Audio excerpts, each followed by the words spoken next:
Welcome to Pomegranate Health, a podcast about the culture of medicine. I'm McCubbin for the Royal Australasian College of Physicians.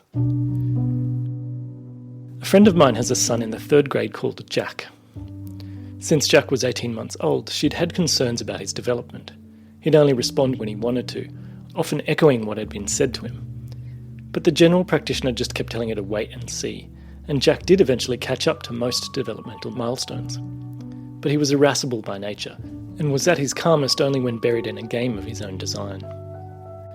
My friend finally convinced the family doctor to write a referral to the developmental clinic, and after a 10-month wait for the consult, Jack was diagnosed with autism. He was by then 5 years old, and my friend was frustrated at the opportunities for intervention that had been missed until then.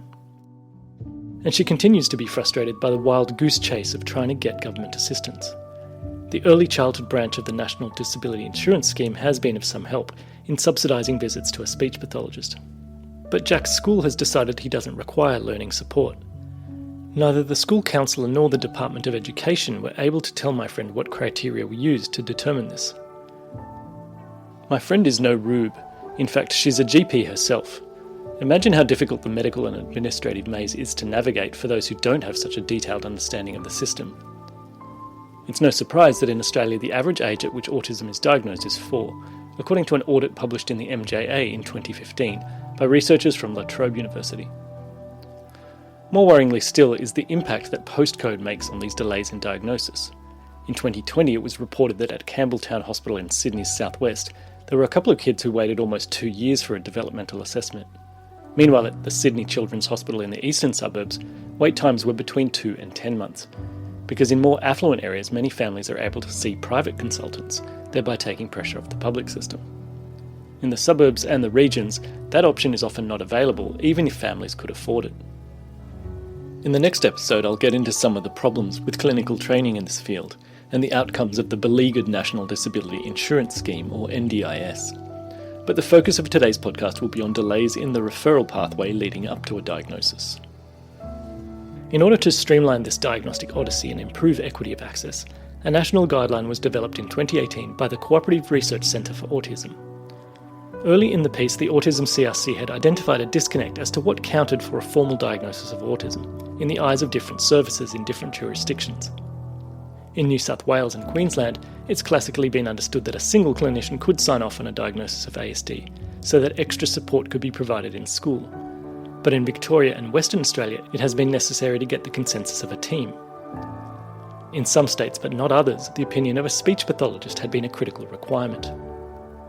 Multidisciplinary assessment and discussion of complex cases is the gold standard in our national guidelines, just as it is in the UK, the US and Europe too. But it can take a long time to bring those experts together. For presentations of ASD that are more textbook, the Australian guideline recommends that a single clinician with suitable experience sign off on the diagnosis themselves, after being informed by reports from allied health or the child's day-to-day carers and educators.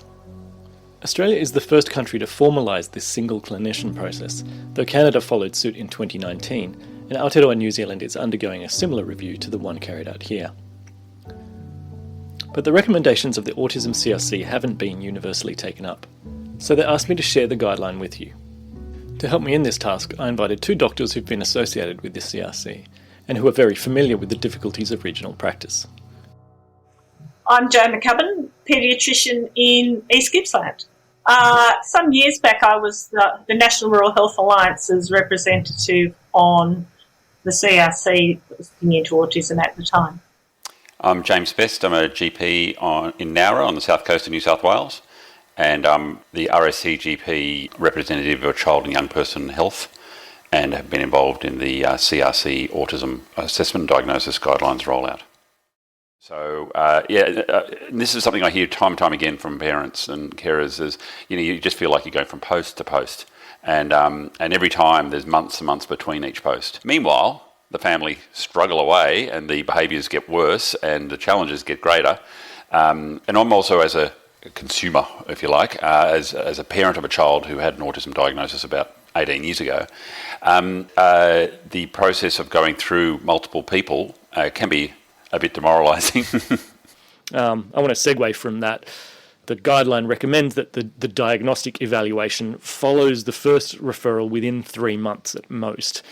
James, what's your experience of trying to get patients in for a consult with a specialist in Nowra? Yeah. Oh, it's been bad forever, and it's getting worse. Especially regional remote areas, it's such huge delays. You see it happen time and time again, and it's none of the specialists or therapists' fault. It's just that there's not enough of them. So the access is appallingly bad. It's appallingly traumatic because it's such a drawn-out process. It really is a terrible situation. And so that 3 month is great to hear. I'd love to see it. I think it's a good bar to set. I suppose from my point of view, well, first of all, there's barriers before they even get to us. There's the barriers from whoever says, hey, maybe there's something going on here, whether it's a parent or a friend or a relative or a therapist or a school counsellor or whoever. When that little light bulb goes off, that from there to then even getting to the GP, who are usually fairly accessible, that unfortunately GPs tend to be a bit of a reassuring sort of barrier at that point, and saying, look, let's just see how we go for a bit. And I think that's certainly the message that the College of GPs are trying to get out to its members, that if there is a developmental concern, to take it seriously and be on the front foot in terms of trying to get that specialist assessment done as soon as possible, even if you're unsure. So that's a very central message that I try to get out to the GP world. But of course, even if the GP does do the correct thing and pushes the referral process quickly, there are all those delays. I mean, when I first started reading up on this story, I imagined that the main bottleneck would be when a paediatrician was ringing around for opinions from psychiatrists or developmental paediatricians and so on. But no, I've heard a couple of times now that even a general paediatrician might be booked up for 12 months. And that used to be typical of the public system, but now it's true also in the private. Joe, is it just a supply and demand problem? Largely. I quite often see patients who've maybe tried to get in to see the paediatricians across at the hospital, and they've been told that there's an 18-month waiting list. And then they go, well, we'll come across the road, and then they wait another 3 or 4 months to get in to see me. And then somebody gets COVID at the wrong time, and then you start again, kind of thing. Mm-hmm. It's crazy. And often the ones that you need more evidence, it would be helpful, I think, if the GP said, well, let's get a speech and an OT assessment underway, because then at least they'd be on the waiting list, because it's going to be at least 6 months. And if they see you along the way, you've moved things along a little bit in that process. Yeah, I had a similar comment from a school psych/counsellor in Newcastle, Scott Gould. He said he'd love it if paediatricians didn't wait until the initial consult before asking for these reports.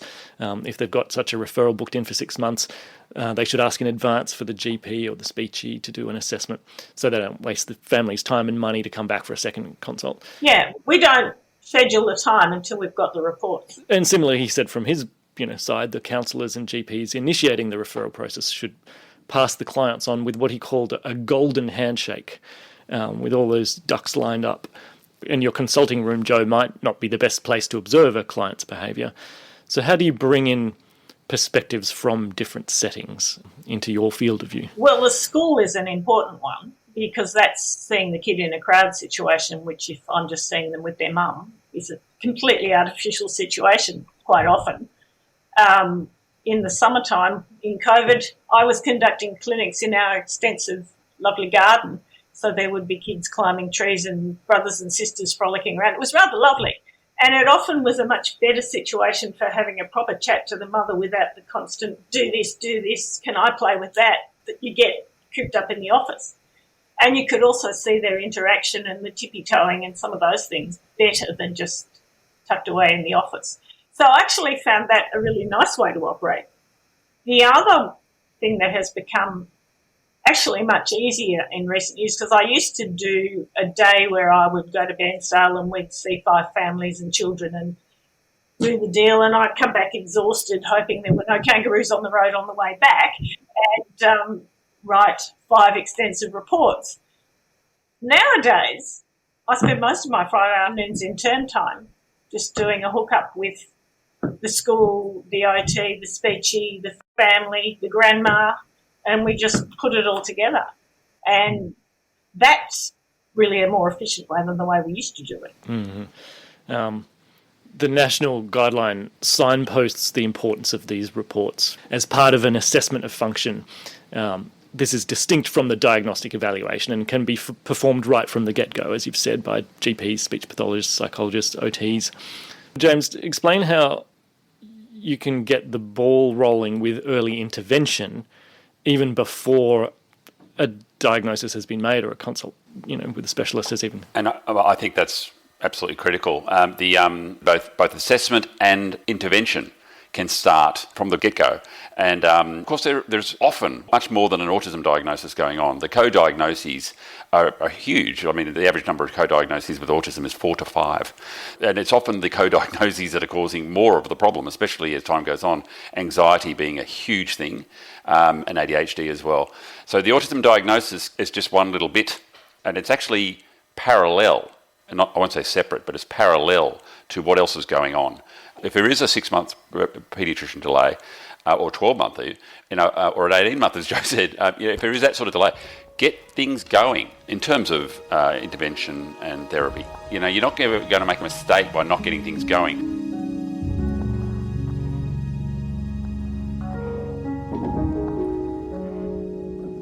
An assessment of function can be contributed not just by a doctor, but also an occupational therapist, a psychologist, a speech pathologist, a nurse practitioner, or a social worker. There are templates for these reports at the Autism CRC website, and of course different practitioners will contribute different aspects, covering language and cognition, social and emotional behaviour, and motor skills and adaptability. The guideline recommends that the family be given a written report too that spells out a child's discrepancies from the age-accepted norms. According to multi-site surveillance data from US 8-year-olds, the prevalence of autism spectrum disorder sits at around 17 cases in 1,000. That figure has increased by 40 times in as many years, and this is generally a good sign that awareness of the condition has increased, while stigma is lower than it used to be. But it's still often diagnosed later than it could be. In a draft of the national guideline, early childhood screening for autism had been considered, but the FRACP provided feedback noting that, quote, ASD screening tools are not used consistently in Australia, and their role has not yet been established. Screening has the potential to do harm as well as good. The US Centers for Disease Control have been similarly cautious of the American Academy of Pediatrics' suggestion for community-wide autism screens at 18 and 24 months. Every screening program has the potential for false positives, even cancer screens that use more sciencey tools like mammography or blood PSA. Repeating observations over time can filter out some of the spurious results from ad hoc screens, and the misinterpretation of screening tools for diagnostic ones. The CDC offers a helpful explainer. Screens like the Modified Checklist for Autism in Toddlers, known as the MCHAT, or the more general Ages and Stages questionnaire, only take a few minutes to perform. By contrast, diagnostic tools like the ADOS, the Autism Diagnostic Interview, and the Gilliam Autism Rating Scale can take a couple of hours, because they algorithmise the formal diagnostic criteria. The Australian guidelines recommend that developmental screenings start with a very broad scope. One of the authors of this guideline, psychiatry professor Valsama Eapen, has been testing in Australia the validity of a regime adopted by the US CDC. In a project called Watch Me Grow, families waiting for a scheduled community health visit are presented with a QR code that leads to a screening checklist. While asking about general development, it also includes 10 autism items from the MCHAT. Responses are scored automatically, and if a threshold is reached, the family and the GP are both alerted. It's only after a more thorough consult that the practitioner might refer on for a specialist diagnostic evaluation, sometimes requiring an autism-specific diagnostic tool. Professor Eapen also told me that in some jurisdictions, only a third of Australian families engage with the schedule advised by the state's Blue Book surveillance program. For minority communities, that rate is much lower still. In order to address this, the Watch Me Grow checklist has been translated into multiple languages. James Best is a strong advocate for the role of primary care in developmental surveillance. Surveillance is an interesting word. It's as distinct from screening. It is very different and much more effective than screening. Actually, there's a lot of data that suggests that if you get someone who doesn't know the child or just sees them once and does a certain screening tool, their sensitivity is poor. But surveillance, seeing someone repeatedly over a period of time, in both parent and child, or carer and child, I think is very effective, where you pick up things not going in the direction they should be. We should be diagnosing children under 2. If the health system was doing its job correctly, I feel that there's no reason why children shouldn't be being picked up and diagnosed under 2, and that doesn't happen. So that's probably the most important GP role, is to ask the question at 12 months and 18-month vaccination visits, and actually asking about all aspects of development. And then if you get the flag, then go for it hard. Let me just elaborate on that. If you notice something, and you said something in your webinar about, then you call them back for a second long consult where you... That's really General Practice 101, where you basically see something, anything that's complicated, whether it's diabetes, heart disease, COPD, or autism. What's called the identification visit. That you often psychologically, no one's ready to really explore this in depth at that point. They've come in for their 18-month shots, and all of a sudden you're talking about might have a potential lifelong condition that their parents weren't even vaguely aware of. So you get them back, and in a couple of days with the partner, and you go through things, and you do a detailed history and examination. Yeah. UNSW professor of psychiatry, Valsama Eapen, she advocated for this in an article for the Australian and New Zealand Journal of Psychiatry. Interestingly, she wrote that more than half of primary care professionals don't use standardised instruments for the general developmental checks recommended in the Blue Book. James, are you aware of inconsistency or even confusion among GPs about what best practice is? Yeah. Totally. There are 40,000 plus GPs in Australia. Of which the average age is in the mid-50s. And there are about 20 different tools. Yeah. The people who are over that average age didn't have any vocational training in general practice. They just went from being a resident in a hospital to being a GP. And so there is a huge variation in general practice, from very, very good to not very, very good. And as I mentioned before, there's different styles. So saying that thorough assessments and using standardised scores is not widespread. Well, that's like, of course. But I think really that's not the central issue. The central issue is, once again, actually, taking it seriously. Just doing some sort of developmental assessment and referring when you pick up something. These are the core. The fact that standardised scores are not used routinely. You've got to remember that paediatrics is only one small part of general practice, and that developmental paediatrics is only one part of paediatrics. And there are some GPs who don't feel that comfortable. A lot of GPs who don't feel that comfortable dealing with behavioural issues in paediatrics, and it's actually dropping. We've had some recent data that's saying that GP registrars are increasingly uncomfortable talking about child behaviour issues. And especially, if you're not a parent yourself and this kid's pulling apart your printer and or playing with your mouse, and they're very challenging consults. And if it's for paediatricians who deal with kids all day, we in general practice, it's 15% of our work. So we've never been that confident with this, or a lot of us. As I said, it varies enormously. But in terms of the standardised scores, I don't think that's too central a thing. I think it's more those philosophical things of, how you do your job. James, you talked in your webinar about an app called ASD Detect, developed by La Trobe Uni, that actually has parents in mind as its audience for surveillance. It shows video examples of toddlers demonstrating comparative delays in babbling or lack of response to their name, or limited gaze shifting, that kind of thing. Is this a good approach, or does it add to the already great anxiety of new parents? No, it's a fantastic approach. It's a brilliant tool. I think I really rate it so highly. If there's an issue the parent wants to know, and it brings the parent to the health system, saying, "Look, I'm concerned about this." The reason why I like ASD Detect is it's so illustrative. Even an untrained person can just sort of say, "Oh, that's what a 12-month kid normally does." And this is what this kid who's 12 months old with autism, this is what they're doing differently. It's so demonstrative. And so it's certainly something I encourage everybody who's got a child to look at. I think it's going to pick up things quicker using that way. I also encourage GPs to look at it too.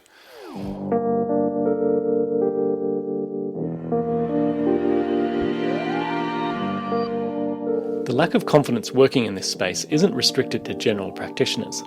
One paediatric registrar I spoke to said that 60 to 70% of new referrals to their general clinics were for developmental concerns. But this topic makes up only a small fraction of the training curriculum. I'll come back to this in the next episode in an interview with the RACP's Chair of Community and Child Health. There will always be complex presentations where the consensus of various clinicians is necessary to untangle comorbidities or confounding drivers. But one take-home message from the guideline is that there is no reason to hold off on intervention while those opinions are gathered. As the RACP reviewers of the guideline noted as well, quote, "The nature of the intervention best suited for the child's needs are not necessarily informed by a diagnosis alone, but by a range of factors including family and cultural issues, general development and additional health concerns. A precise categorical diagnostic approach for ASD may not be feasible or necessary for a particular individual." Consistent with this recommendation, the NDIS does provide an early childhood intervention pathway for children below the age of 6 who have significant developmental delay, even if that isn't tied to a definitive diagnosis. Intervention might involve speech therapy or cognitive behavioural therapy for the child, or parent-led practices that help social development. By 2024, this opportunity is due to be extended to under 9s too, which is encouraging to hear. But predictably, there are long delays to get access to these assessments too, and as we heard at the beginning, it doesn't always line up with needs that the Department of Education is prepared to support. Joe McCubbin said that Victorian schools require a multidisciplinary consensus diagnosis of autism before they will provide additional support. That used to be the case in Western Australia too, but since the release of the Autism CRC guideline, a single clinician diagnosis is now sufficient. The education health divide is a really big problem in terms of funding and people requiring diagnoses and teachers' aid support and and it's different for every jurisdiction and also of course you've got state federal issues as well. Every school should have a counsellor role in there and emotional behavioural support role and not only for autism but for all issues in learning difficulties and all the rest of it. And also it shouldn't be diagnostic dependent. It really should just be functional dependent. And that's one of the things that my relationship with the school support team in Sale is really handy because in our meeting, they can say to the speechie that deals with that school, when you're over there next time, can you just do an observation in class and have a look at this kid? Even if the school isn't really saying there's a problem, and they might then say to the teacher, actually, I've noticed, reckon you should can you fill out this form and sneak it in for me. Because it's a silly circular system. The school has to want the assessments done, and the school have to want to pay for it or it won't happen. If the school is worried and they say to the parent, this kid could have ADHD, they usually don't want to say it's autism, even if that's what they are clearly thinking. You should go and see a paediatrician, and then they go to the GP and the GP refers them and then they eventually get seen. It would be good if there was some way that you could leave out one or two of those steps. And I'm not quite sure why the school's budget has to pay for their own department to do an assessment. That seems a little bit, it's just shuffling budgets. So it's complicated. It's all these tendrils coming from all directions, and do they actually match up? And another interesting gripe that Scott had was that when paediatricians do ask for an assessment in the school, he said they always want an IQ test done. I think he said that was to rule out intellectual disability. But he said the problem is it can take a whole day, it's very expensive, not every school will have someone trained to do this. Does that sound familiar to you, that a paediatrician would want to just rule that out? Oh. Just talking to a kid, if they're fairly verbal, you get the impression that they're probably within the normal range or there's major problems here. But in Victoria, to get the autism funding at school, you pretty much have to have an IQ test because if you're too bright, that cancels you out. Even if you have terrible verbal scores and really good visuospatial and other scores in there. Mm-hmm. Having said that, it's really handy to have an IQ because it gives you several other things. It looks at their memory, it looks at their freedom from distractibility, it gives you other useful information. And I think it's often a useful tool for the teachers to understand that child's strengths and weaknesses. So it's not a bad test, but it's maybe not the first one you'd go for. The one that I probably use the most is the social responsiveness scale, because you don't even have to have the kids' cooperation, but if the family and the school fill it out and have broadly agreement on how the kid performs across those sort of social domains, that gives you a pretty good handle. There will be more complex cases where a paediatrician might not be confident in ruling out differential diagnoses. Autistic people do have presentations that can be mistaken for other behavioural or affective disorders. And there's also a lot of comorbidity. Up to 95% of adolescents with an ASD diagnosis have at least one co-occurring condition. About a third of cases that's ADHD, but anxiety, depression, sleep disorders, and epilepsy are also common. Joe, is this the kind of situation where you'd want, say, a child psychiatrist to participate in a consensus evaluation? They're the typical ones, and very often you're thinking, is it trauma? Is it autism? Is it a bit of both? And I think that's the real setting where you want some more input to try and get other people's perspectives. I'm with Joe on the trauma thing. I see a lot of trauma in the cohort that I deal with, and it's particularly the interface between trauma and ADHD sort of behaviours. It can be very hard to pick apart, also with ASD as well. And parenting styles and things like that can really be very influential on behaviours. And I would imagine from the paediatrician point of view, in all that sort of background, it can be quite hard to pick apart what is going on. But the multidisciplinary team thing, its access is the big limiting step, yeah. I'll link to an episode of another podcast called Speak Up, where a couple of the speech pathologists describe the kinds of assessments they perform. One of them is Robin Stephen, the director at the Melbourne Child Development, where they even have playrooms with a one-way mirror so that clinicians can look in. And a child will be reviewed by a speechy, a paediatrician, and a clinical psychologist all in the same day. I can't imagine this is the gold standard available in SAIL or Nowra. What do you do, Joe, if you need to bring around and get everyone in? Well, we have an ADOS team in Lakes Entrance or Bairnsdale, and there's one in the mental health team in Traralgon, so they're either side of me, really. The team in Lakes, through the community health centre there, has plenty of speechies and OTs and a clinical psychologist that sits in, and they'll often then have a quick chat to me at the end of it with their impression. So that's one way, and I just add to the sign-off and everybody's happy. And that sort of leads to, the guideline recommends that there will be a lead clinician coordinating the whole process and advising the client. That's my secretary. Yeah. Well, in that speech pathology podcast, the presenters said it was really annoying when they'd done a bunch of assessments and provided a report, but then this was missed or ignored by the specialists who then asked for the same assessments to be repeated. James, how do you make sure that all this documentation doesn't slip through the cracks? Is there a place like the My Health Record or some other centralised way to coordinate everything efficiently? Well, I think it's the role of whoever's running the show, whether it's the GP in a lot of the time, but in autism, that can often be the paediatrician. That if there are different reports that they are taken notice of and utilised fully. You can use My Health Record as a repository, but a document can sit in the My Health Record and not be read. So you are the wheel, the central part of the wheel and the spoke. So if you're taking that role as the medical home, as it's expressed for that person, then you need to be in charge of all that and coordinating that and getting the bits that you need to get. And it might be the GP, it might be the paediatrician. Yeah. I want to spend a few more minutes on another essential step in this whole process. The medical evaluation can be done by the GP or the paediatrician, irrespective of whether a diagnosis of autism has been made. It needn't be a separate consult, but it is a distinct step. James, can you run us over the physical signs that you'd be looking for to filter out differential diagnoses?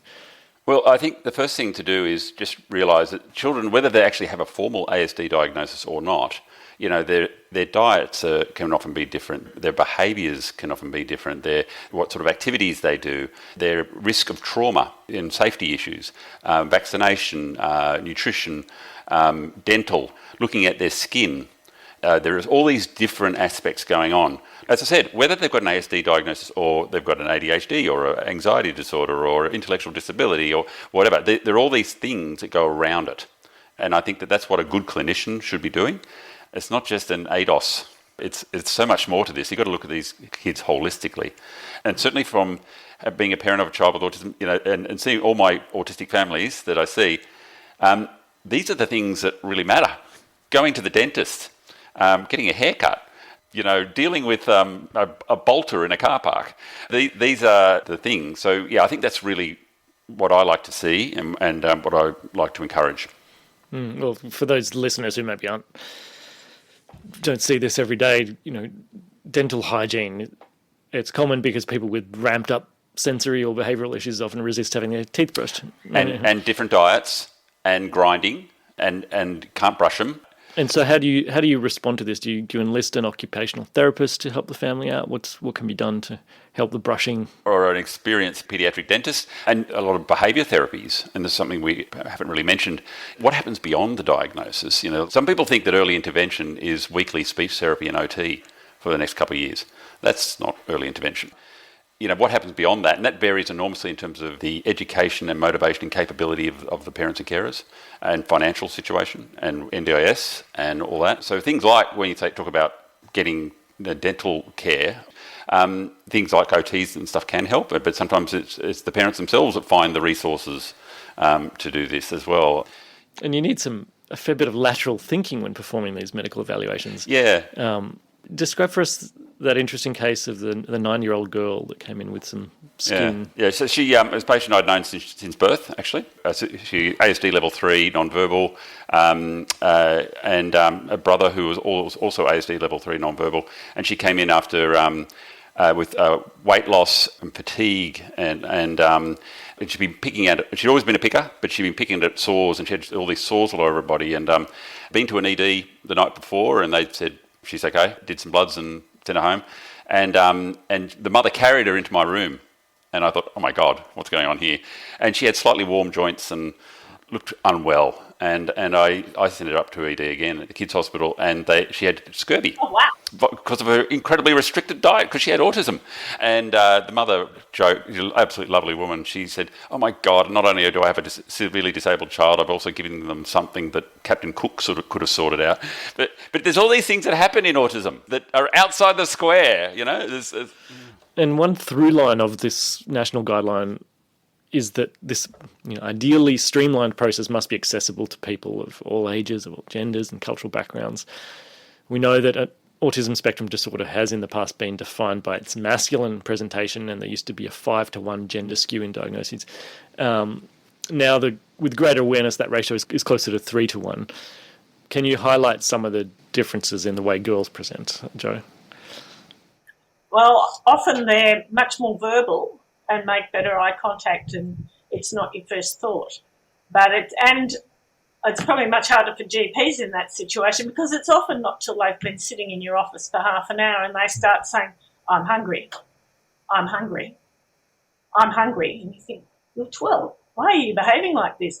And then you start to ask the right questions because there's something not quite right. So they can often really hide it pretty well so that they're doing okay at school. They may be obnoxious the moment they walk out the gate, but nobody really sees it at school. They're good kids and they're angels. So that's not at all an uncommon sort of presentation. And the family have got used to living with all the routines and rituals and things that are inflicted on them by this person, who they have to do it their way because that's the only way that works. Yeah, there's an interesting thing there about even when the play, they might be quite creative in their play. Oh, yes. One mum said to me, oh, she's really creative and all the other kids want to play with her, but she just walks away if they won't do it her way. Right. So it has to be what she envisaged. And we also know that people from ethnic minorities tend to be diagnosed with ASD later than those in the broader population. A part of that might be down to their ability to navigate the health system, but there's also a cultural bias woven into the diagnostic criteria. I read how the recent ICD-11 diagnostic manual refers to impairments in symbolic play, such as picking up a banana and pretending it's a telephone. But the writers from this article in Spectrum News noted that kids from non-Western cultures don't necessarily play in the same way. So, James, we can't be too algorithmic. No. Both of those have a social component that makes things more subtle and variable. And with the cultural things, of course, different cultures will have a whole complex ways, including play. But there are other things too, in terms of speech and speech patterns and when it's right to speak and the dynamics of power within a household. The other thing, of course, is the cultural overlays on disability. In some cultures where disability is very much frowned upon and hidden, the acceptance of going to a paediatrician may be quite a problem. I've certainly seen that. To finish on a positive note, and you've already alluded to this both, but people with autism may already have personal strategies they've developed for navigating the world. And the guideline emphasises that you want to identify an individual's character, strengths, and environmental facilitators, not just their deficits. Do you have any examples from your own practice where this has really shone through? I do. A kid that I always remember because he was so hilarious. He came to me. He'd been diagnosed when he was quite young, and he was 13, and he was loving high school. But his opening gambit to me was, what kind of alien would you like to be kidnapped by? And I sort of went, ones that would be nice to me and had decent coffee. And he said, yes, that would be the something or others. And his mum said, I'll come too. Anyway, the conversation moved on, and all of a sudden, apropos of nothing, he said, I just thought of something. The such and suches are too nice. They wouldn't kidnap you in the first place. I love it. And I could just see this kid was the life and soul of the playground because he said such hilarious things. And he could probably be a comedian if he could connect up the dots that way. But he had so many strengths, and it was no surprise to me that Year 7 hadn't been a drama at all when his mum most expected it. I'd like to answer that with the whole thing in autism at the moment. A big movement in the autism communities around the world is difference versus disability. Autism pride is a real thing now, and we have to be a broad church and be accepting of everybody. But of course, it can also be a disability, and it can impair you in terms of what you can do and not do in life. But the deficit-based thing, from a parent point of view, it wears you down when you're having to repeatedly point out what your child cannot do to lots of different people, or other people are telling you what your child cannot do. And that's also an issue with the NDIS as well. It's all very deficit. You've got to prove to them that your child's bad enough. So I like to say to parents when they get a diagnosis is don't think of it as an anvil dropping on your child's head. It can be an issue, and it can be other stuff that goes with it. But really, it's just now you just understand your child a bit better. Kind of mysterious, shaded with someone I'm not really into. Do you need to fix it? Talking bullshit. Thanks to James Best and Joe McCubbin for contributing to this episode of Pomegranate Health. A lot of other people gave me valuable input too. They are developmental paediatrician Vanessa Sarkozy, school psychologist Scott Gould, speech pathologist Andrew Whitehouse, psychiatrist Valsama Earpin, forensic paediatrician Paul Houghton, and the parents who spoke to me about seeking help for their autistic kids. In the next episode, we'll get a response to the systemic problems described today from Paul Houghton, who is chair of the RACP's Child and Community Health Committee. For links to all the papers discussed in today's podcast, please go to racp.edu.au/podcast and click on the links to this story. There's even a complete transcript if you want to refresh your memory, and a comment section where you can carry on the discussion. Or you can send in your thoughts and ideas for new stories to the email address podcast@racp.edu.au. The views expressed in this podcast do not always represent the position of the Royal Australasian College of Physicians. It was produced on the lands of the Gadigal people, and I pay my respect to the storytellers and healers who came before me. My name is Mick Cavazzini. Thanks so much for listening. Been 1 or 2 since I ran into you. Do you need a